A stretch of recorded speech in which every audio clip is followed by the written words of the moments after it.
শনিবার রাত ৮টার পর থেকে গুলশান নিজ রাজনৈতিক কার্যালয়ে অবরুদ্ধ রয়েছেন বিএনপি চেয়ারপারসন বেগম খালেদা জিয়া।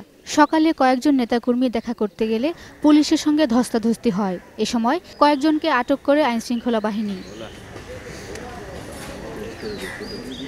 গুলশান ৮৬ নম্বর সড়কের প্রবেশমুখে বসানো হয়েছে ২ স্তরের পুলিশি ব্যারিকেড। রাস্তার দুদিকে আড়াআড়ি করে ফেলে রাখা হয়েছে আইনশৃঙ্খলা বাহিনীর গাড়ি।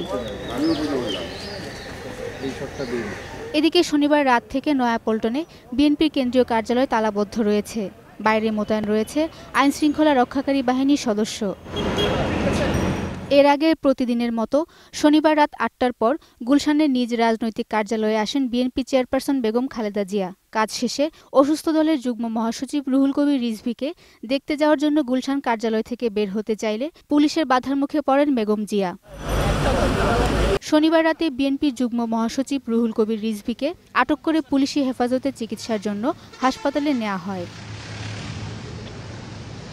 এদিকে শনিবার ভোররাত থেকে বিএনপির ভারপ্রাপ্ত মহাসচিব মির্জা ফখরুল ইসলাম আলমগীরের উত্তরার বাসা ডিবি পুলিশ ঘেরাও করলেও সকালে সরে যায় তারা। তবে মির্জা ফখরুল ইসলামের অবস্থান এখনও জানা যায়নি।